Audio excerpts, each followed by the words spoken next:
Le Luxembourg est-il vraiment dans le top 3 des pays qui divorcent le plus au monde ou en Europe? Bonjour à tous, j'espère que vous allez bien. Bienvenue sur LuxLife, la chaîne où l'on parle du Luxembourg sans langue de bois. Ici, on parle de ses opportunités, de son économie, de son quotidien, mais aussi des réalités, même lorsqu'elles sont moins agréables. Aujourd'hui, j'aimerais qu'on aborde un sujet qui m'a vraiment surpris. Quand on parle du Luxembourg, on pense immédiatement à un pays riche, sûr, avec des salaires élevés, une économie solide et une qualité de vie parmi les meilleures au monde. Chaque année, d'ailleurs, le Grand-Duché apparaît dans les classements des pays où il fait bon vivre. Des milliers de personnes viennent s'y installer pour construire leur carrière, offrir un meilleur avenir à leurs enfants ou simplement vivre dans un environnement qui est très très stable. Et honnêtement, pour moi, c'est une réputation qui est largement méritée. J'y vis et je pense que le Luxembourg est un pays qui offre énormément d'opportunités. Mais en préparant cette vidéo, je suis tombé sur une statistique qui m'a interpellé. Euh, le, le Luxembourg est régulièrement cité parmi les pays où l'on divorce le plus. Surprenant, non? Et je me suis posé une question, comment un pays aussi prospère peut-il connaître autant de séparations? Parce que souvent, enfin, certaines personnes, du moins, associent le divorce à la pauvreté, au chômage, aux difficultés financières. Pourtant, le Luxembourg montre que la réalité est beaucoup plus complexe. Le Luxembourg nous rappelle en fait que l'argent peut acheter une maison, il peut offrir une belle voiture, il peut financer les études des enfants, il peut permettre de voyager, il peut permettre de faire plein de choses. Mais il ne suffit pas toujours à faire tenir un mariage. On peut avoir une carrière brillante, un excellent salaire, une vie confortable et voir malgré tout son couple s'effondrer. Alors, pourquoi? Qu'est-ce qui fragilise autant les familles dans un pays où, sur le papier, presque tout semble réuni pour être heureux?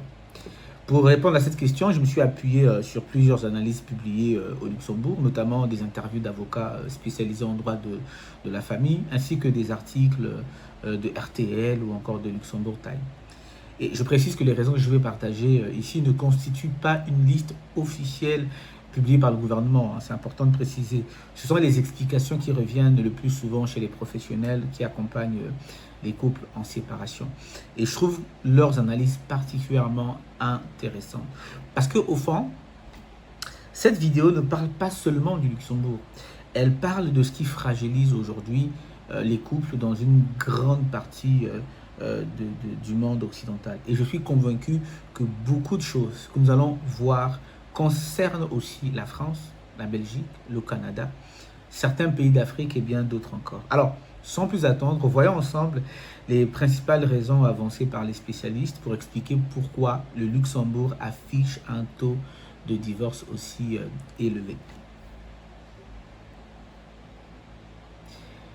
Les différences culturelles. La première raison avancée par les spécialistes est liée à une particularité du Luxembourg, les différences culturelles. Le Luxembourg, c'est l'un des pays les plus internationaux d'Europe. C'est vraiment important de comprendre ça. Enfin, je pense que beaucoup savent déjà d'ailleurs. Près d'un habitant sur deux au Luxembourg est de nationalité étrangère. C'est énorme, hein? Chaque jour, des centaines de milliers de travailleurs viennent également de France, de Belgique, d'Allemagne pour y travailler. Donc on y rencontre des dizaines de nationalités, de langues et de cultures. Et forcément, c'est une réalité qu'on va retrouver dans les couples. Beaucoup de personnes donc tombent amoureuses de quelqu'un qui n'a pas grandi dans le même pays, qui n'a pas reçu la même éducation, qui n'a pas les mêmes traditions. Et en passant, en précisant que ce n'est pas un problème au fond. Et ça peut même être, dans certains cas, une richesse de découvrir une nouvelle culture, apprendre une autre langue, partager deux histoires familiales différentes. Ça peut même être magnifique. Mais les spécialistes au Luxembourg expliquent que ces différences peuvent devenir une source de tension quand elles n'ont jamais été abordées avant le mariage. Au début d'une relation, on le sait tous, on ne pose pas, on ne traite pas forcément ces questions. On est amoureux, on est à fond dedans, on se dit ça va s'arranger, nous sommes amoureux, ça nous suffit. Plus les années passent, les enfants arrivent, les vraies questions commencent. Quelle langue allons-nous parler à la maison? Dans quelle culture voulons-nous élever nos enfants? Quelle place donner à nos convictions religieuses? Dans quel pays voulons-nous vivre dans 10 ans? Si l'un de nous reçoit une offre exceptionnelle à l'étranger, est-ce que l'autre sera prêt à le suivre? Toutes ces questions paraissent lointaines en général dans les débuts d'une relation amoureuse, passionnée. Pourtant, elles deviennent parfois les plus grandes sources de conflits après le mariage. Ce qui est intéressant, c'est que les spécialistes ne disent pas que les différences culturelles détruisent des couples. C'est pas ce qu'ils disent. Ils disent que ce sont les différences dont on n'a jamais parlé qui finissent par créer des problèmes. Et je trouve qu'il y a une leçon à tirer de ce constat des spécialistes ici. En fait, la leçon, pour moi, elle dépasse largement le Luxembourg. Parce qu'au fond, avant de se marier, il faut dire, beaucoup de couples parlent de leur mariage. Mais combien sont ceux qui parlent de leur vie après le mariage? Parce que aimer quelqu'un, c'est une chose. Construire un projet de vie ensemble, c'en est une autre. Un mariage, pour moi, ne repose pas seulement sur les sentiments. Pour moi, un mariage repose aussi sur une vision commune que l'on va avoir de l'avenir. Et plus les différences sont importantes, plus la communication devient essentielle. Finalement, cette première raison nous rappelle une chose qui est très très simple. Les différences en elles-mêmes ne sont pas un problème, mais elles peuvent devenir source de conflit quand dès le début, on n'a pas réfléchi, discuté, échangé, voir comment est-ce qu'elles pourraient impacter notre mariage. La deuxième raison, les carrières qui s'éloignent. Ce sont certains spécialistes qui le disent. La deuxième raison, source de divorce au Luxembourg, c'est les carrières qui s'éloignent. Le Luxembourg, c'est un pays d'opportunités. C'est précisément pour cela que des milliers de personnes du monde entier viennent s'y installer.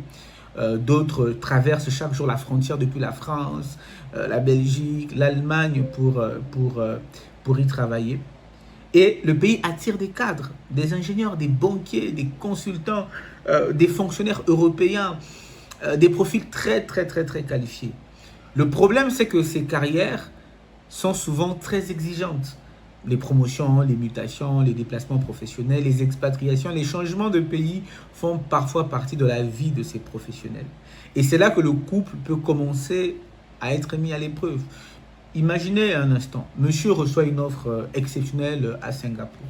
Madame, elle, on va dire quoi? Elle, par exemple, elle vient enfin d'obtenir le poste qu'elle attendait depuis des années au Luxembourg. Qui doit renoncer à sa carrière? Qui va faire le sacrifice? Imaginons une autre situation. Un conjoint rêve de rentrer vivre dans son pays d'origine après quelques années. L'autre se sent désormais chez lui au Luxembourg et ne veut plus repartir. Qui a raison? Qui a raison selon vous? Pour moi, personne. Le problème n'est pas d'avoir de l'ambition. Le problème, c'est lorsque deux personnes poursuivent des rêves qui finissent par les emmener dans des directions opposées. Et les spécialistes expliquent que ces situations sont beaucoup plus fréquentes dans un pays aussi international que le Luxembourg. Et je trouve qu'il soulève une vraie question. Nous passons énormément de temps à préparer notre carrière, on réfléchit à nos études, à notre salaire, à notre évolution professionnelle, à notre retraite, mais combien de temps passons-nous à construire un véritable projet de vie avec notre épouse, avec notre conjoint? Parce qu'un couple ne peut pas vivre durablement, à mon sens, avec deux GPS réglés sur deux destinations différentes. À un moment donné, il faudra choisir une direction commune. Sinon, c'est triste de le dire, mais même si l'amour est toujours là, les chemins finissent par s'éloigner. Et quand les chemins s'éloignent, ça a un impact sur le mariage. Je crois qu'il y a une question que tous les couples devraient se poser avant de prendre une décision professionnelle. Est-ce que cette décision fera grandir uniquement ma carrière ou fera-t-elle aussi grandir notre couple?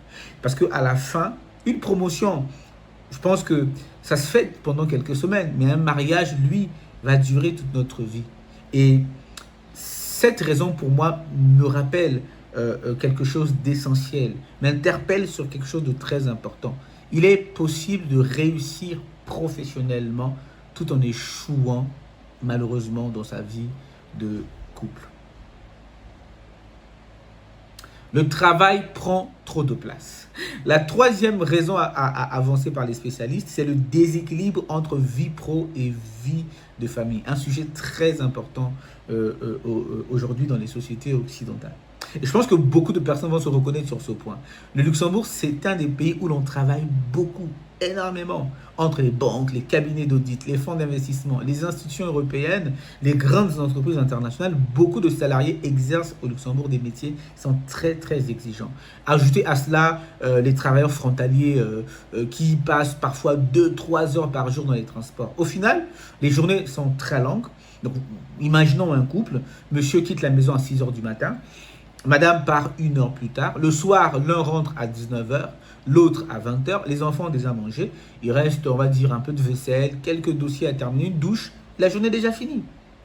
Le lendemain, tout recommence. Pendant des mois, des années. Le problème, ce n'est pas forcément que le couple ne s'aime plus. Le problème, c'est qu'ils ne vivent plus vraiment ensemble. On partage la même maison, on ne partage plus vraiment sa vie.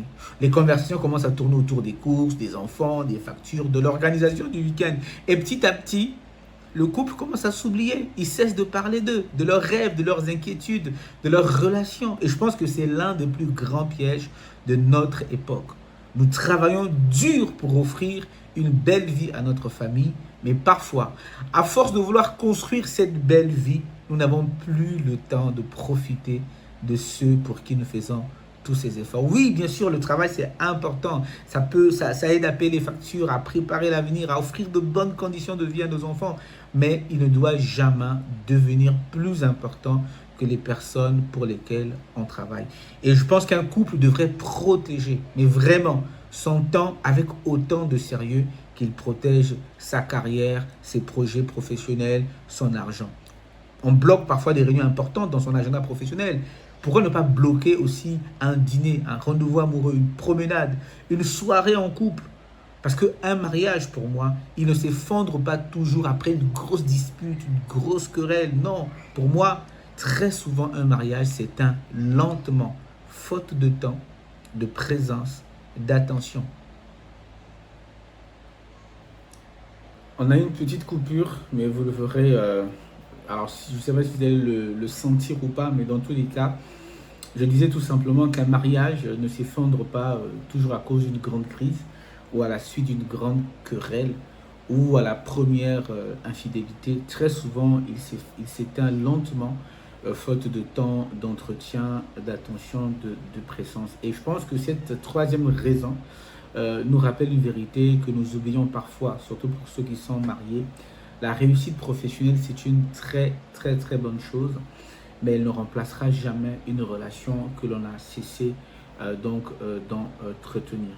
L'indépendance financière, c'est la quatrième raison avancée par les spécialistes pour expliquer le taux de divorce élevé au Luxembourg. En fait, il s'agit de l'indépendance financière des conjoints.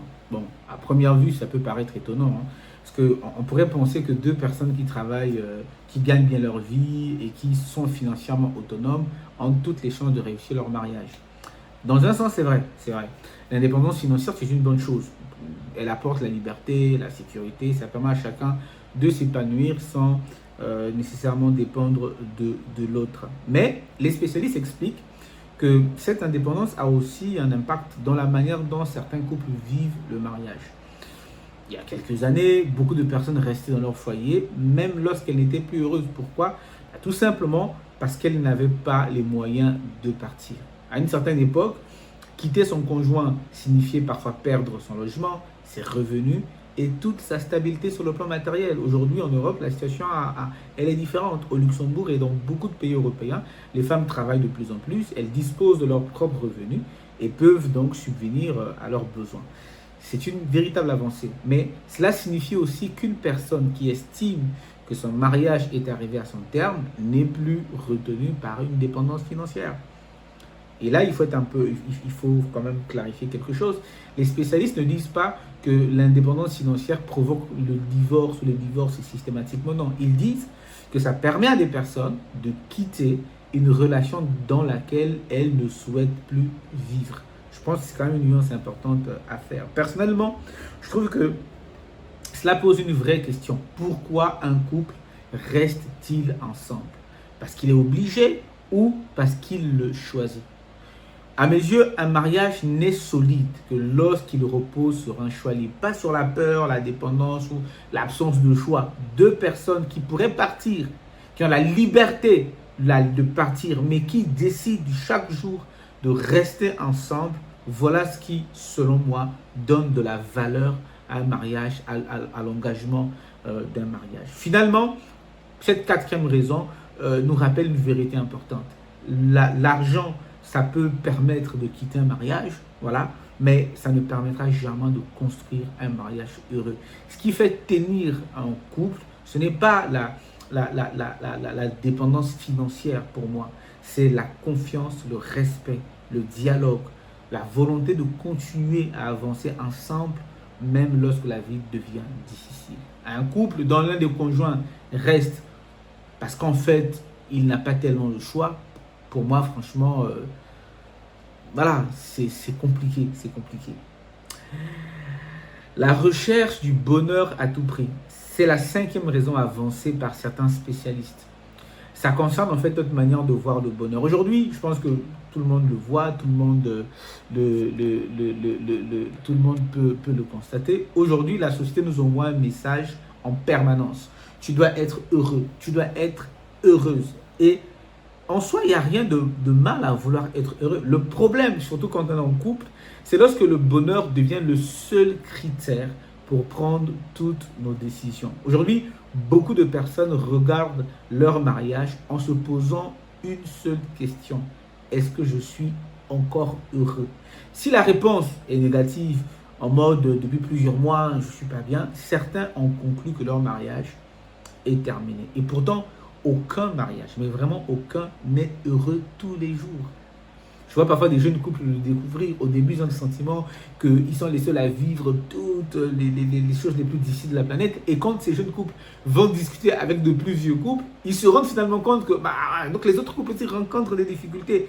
Tous les couples traversent des périodes de fatigue, de doute, de tension et parfois même de découragement. C'est normal. Le problème, c'est lorsque nous vivons dans une société qui supporte de moins en moins la frustration. Nous voulons tout de suite. Et parfois, c'est une logique, et je pense que vous l'avez constaté, qui finit par s'inviter dans le mariage, dans un couple.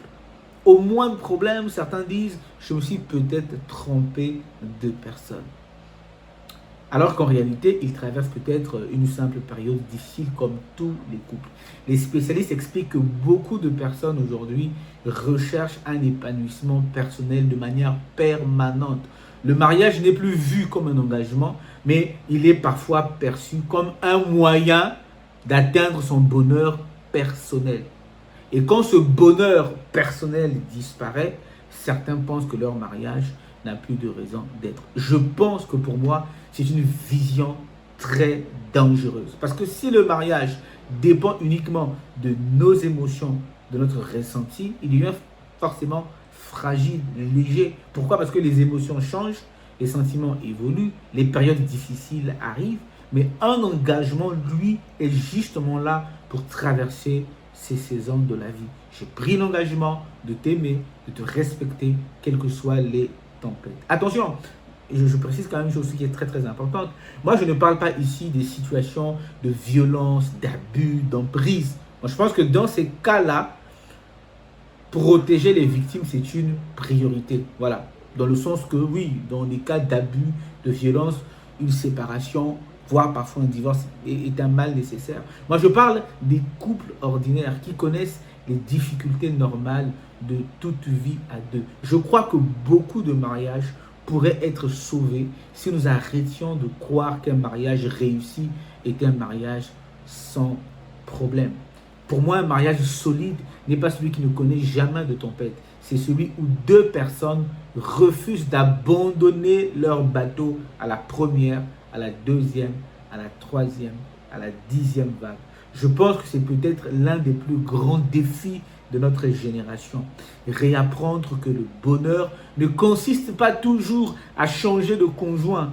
Parfois, il se construit en grandissant avec celui ou celle que l'on a choisi librement d'aimer.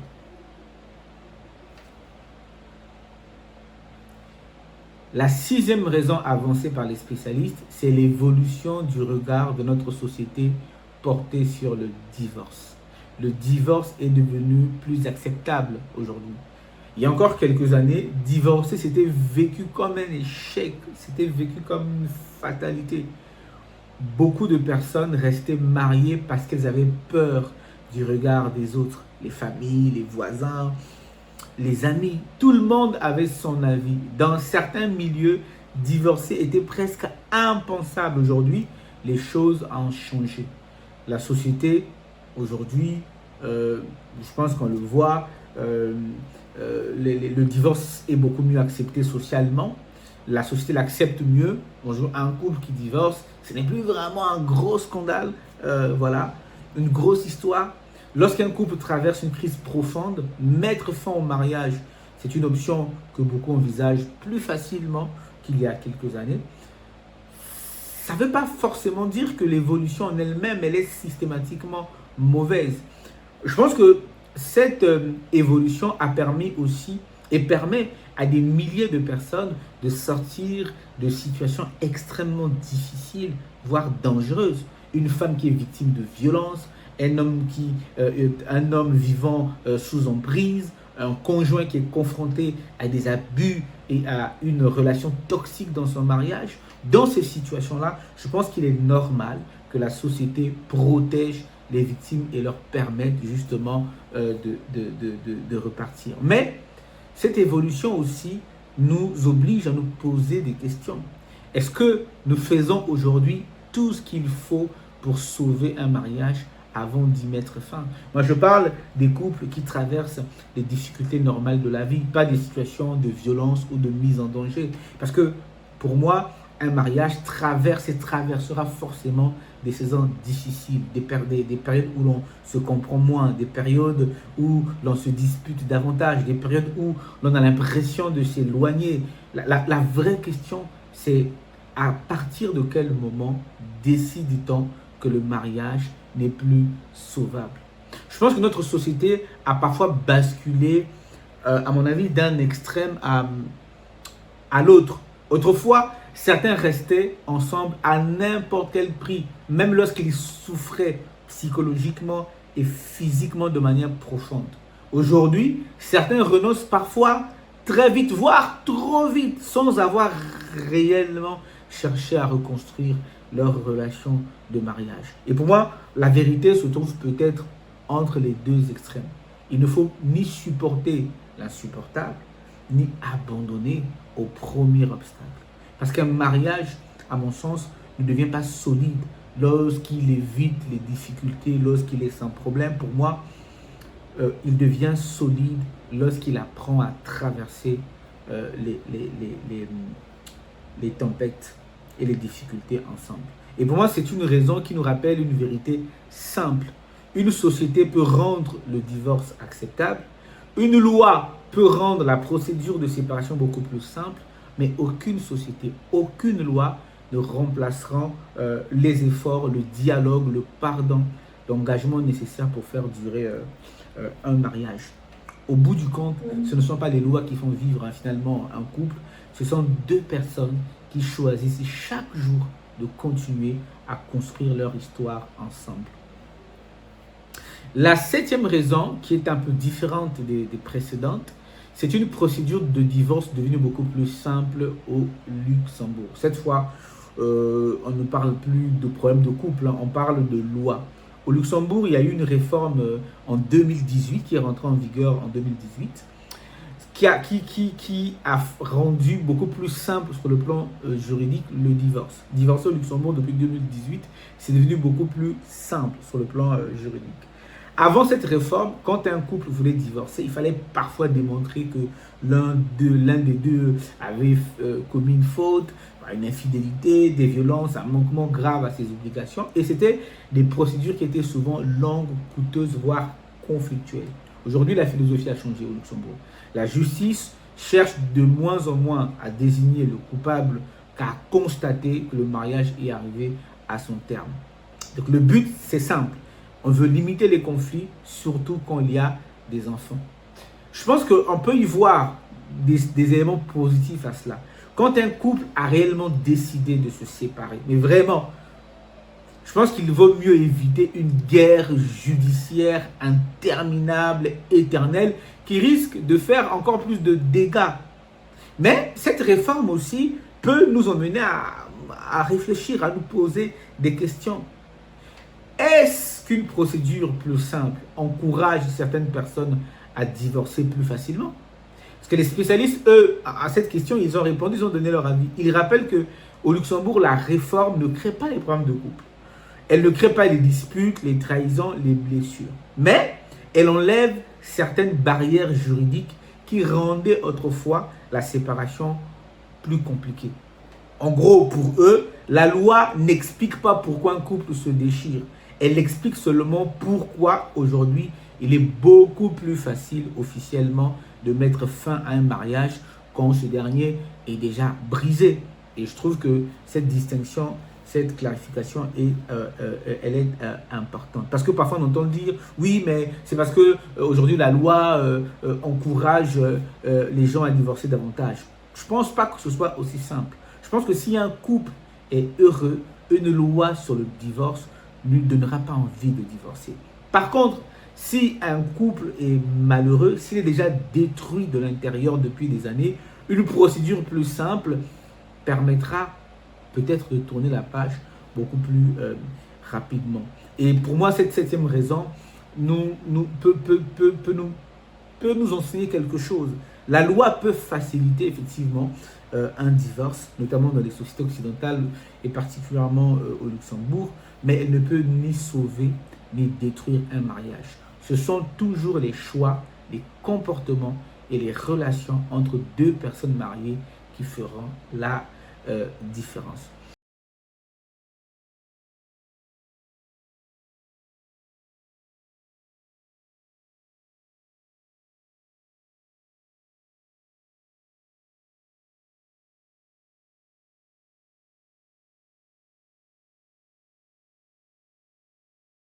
Huitième et la dernière raison évoquée par certains spécialistes concerne les réseaux sociaux. Bon, là encore, c'est toujours important de faire des précisions. Les avocats spécialisés sur le sujet du mariage ou du droit des familles au Luxembourg, ils ne disent pas que Facebook, Instagram, WhatsApp sont les causes du divorce. Parce qu'on a des gens qui disent, oui, mais dans ce cas, supprimons les réseaux sociaux. Parce que non, ils disent que ces outils peuvent aggraver des difficultés qui existaient déjà dans le couple. Et moi, je pense que ce n'est pas très difficile à comprendre. Aujourd'hui, il n'a jamais été aussi simple d'entrer en contact avec quelqu'un. En quelques secondes, on peut retrouver un ex, une ex, discuter avec une personne rencontrée sur Internet ou échanger tous les jours, tous les soirs, toutes les nuits avec quelqu'un qui vit à des milliers de kilomètres. Au départ, ça peut paraître innocent, quelques messages, quelques confidences, puis sans même s'en rendre compte, certaines personnes commencent à partager avec quelqu'un d'autre ce qu'elles ne partagent peut-être plus avec leur propre conjoint. Et c'est souvent comme cela que la distance émotionnelle s'installe dans un mariage. Avant même qu'il n'y ait une infidélité physique, il y a parfois malheureusement une infidélité de cœur. Mais les réseaux sociaux posent aussi un autre problème. Et ça, c'est aussi vraiment très à la mode. Les réseaux sociaux donnent l'impression que les autres couples sont parfaitement heureux. Donc, on va voir des couples voyager dans des endroits magnifiques. On va voir sur les réseaux sociaux des demandes en mariage qui sont spectaculaires, des anniversaires romantiques, des photos de famille où tout le monde sourit. Et à force de voir ces images, certains finissent par comparer leur mariage, leur quotidien au meilleur moment de la vie des autres. Et c'est un piège. Parce que, disons-nous la vérité, aucun couple ne publie ses disputes sur les réseaux sociaux. Aucun couple ne filme ses silences, ses querelles. Aucun couple ne montre ses crises sur Instagram, sur TikTok. Donc, on compare notre réalité à la vitrine des autres. Et cette comparaison, malheureusement, crée parfois des frustrations dans certains mariages. Personnellement, je ne pense pas que les réseaux sociaux détruisent les mariages. Je pense qu'ils amplifient des choses qui existent déjà dans un couple. Si un couple communique, se fait confiance, prend du temps l'un pour l'autre, les réseaux sociaux, pour moi, auront très peu d'impact. Mais si un couple est déjà fragile, ils peuvent malheureusement accélérer ces réseaux sociaux-là, une crise qui était déjà en train de naître ou qui rangeait silencieusement le mariage. Et ça, c'est important d'en tirer une leçon à partir de ces analyses de ces spécialistes. La personne avec qui nous devrions le plus communiquer ne devrait jamais être celle qui est derrière un écran à des milliers de kilomètres. Elle devait être celle ou celui qui, la personne, celle qui partage notre vie. Les réseaux sociaux, pour moi, ne sont qu'un outil. Ils peuvent rapprocher comme ils peuvent éloigner. Tout dépend de la place que nous décidons de leur donner dans notre couple. Et peut-être que parfois, le plus beau message d'amour n'est pas celui que l'on publie sur Instagram. C'est celui que l'on prend le temps de dire les yeux dans les yeux avec la personne que l'on a choisi de construire toute sa vie. Donc attention à ce que vous voyez sur les réseaux sociaux.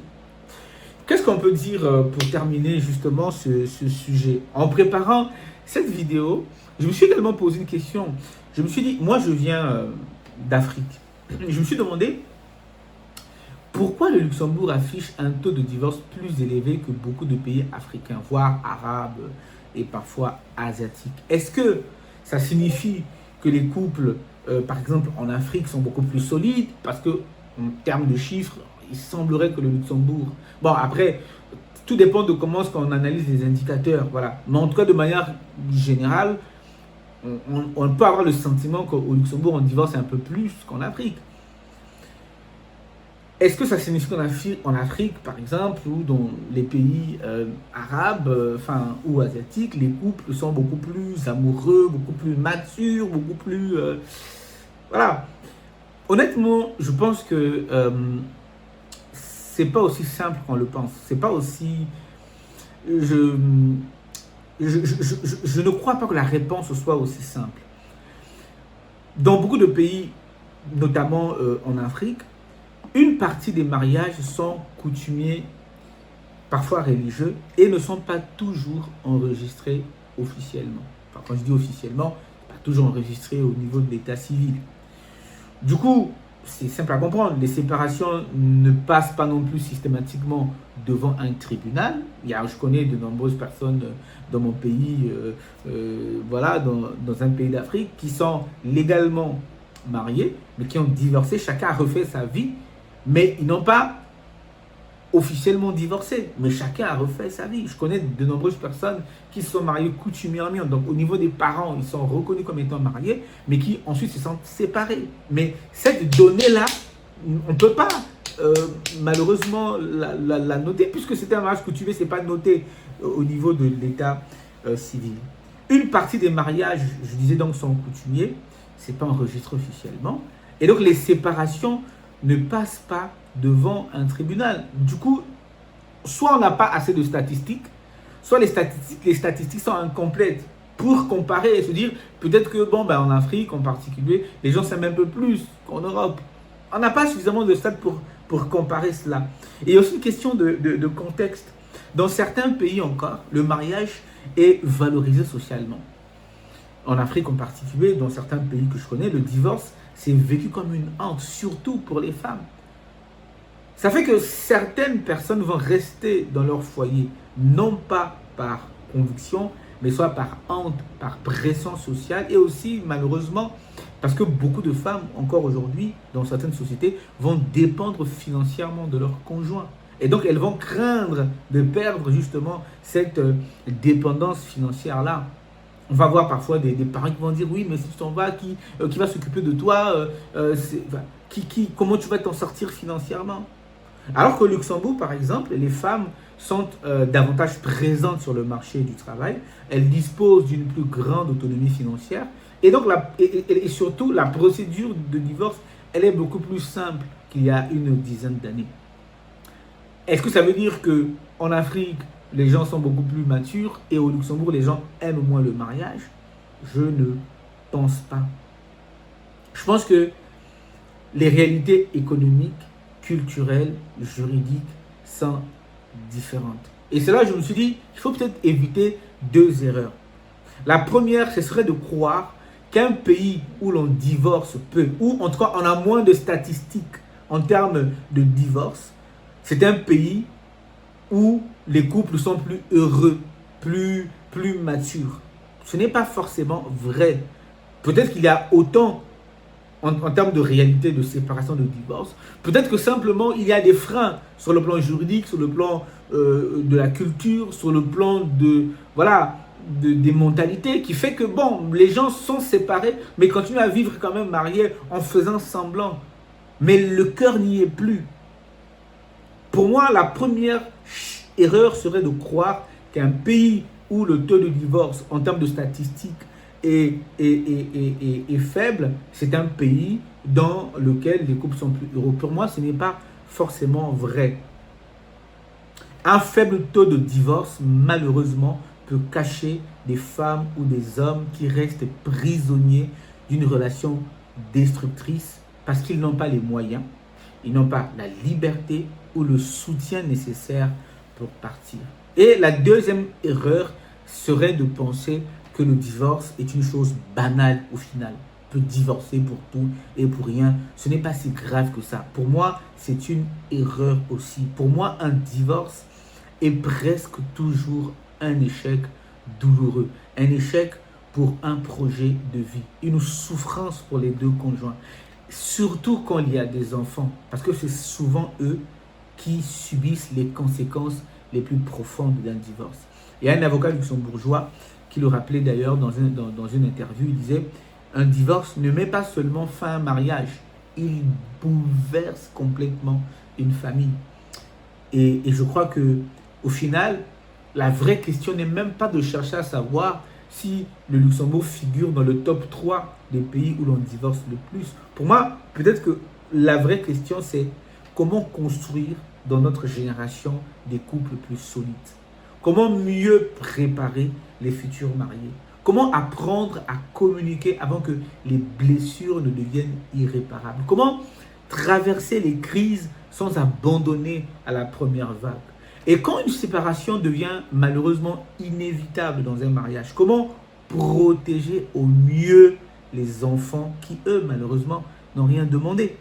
Personnellement, je reste convaincu d'une chose. L'argent ne sauvera jamais un mariage. La réussite professionnelle non plus. Ce qui fait tenir un couple, ce sont des choses plus simples. Peut-être que ces choses simples sont devenues pour notre génération des choses extrêmement difficiles. Le dialogue, le respect, le pardon, la fidélité, les compromis, la décision de continuer à construire ensemble, même quand les émotions sont moins fortes qu'au premier jour. Moi, j'aimerais maintenant connaître donc votre avis. Selon vous, pourquoi certains pays divorcent-ils davantage que d'autres? Là, moi, je vous ai donné, en tout cas, comment je comprenais les analyses. Mais vous en pensez quoi? Pensez-vous que cela s'explique principalement par les différences culturelles, économiques et juridiques? Ou est-ce que vous voyez d'autres raisons? Si cette vidéo vous a plu, n'hésitez pas à laisser un j'aime, à vous abonner à LuxLife et à la partager autour de vous. Pour ceux qui nous suivent fidèlement, merci pour votre fidélité. Pour les nouveaux abonnés, bienvenue. Prenez soin de vous et de vos proches. À très bientôt pour une nouvelle vidéo sur les réalités du Luxembourg. Au revoir.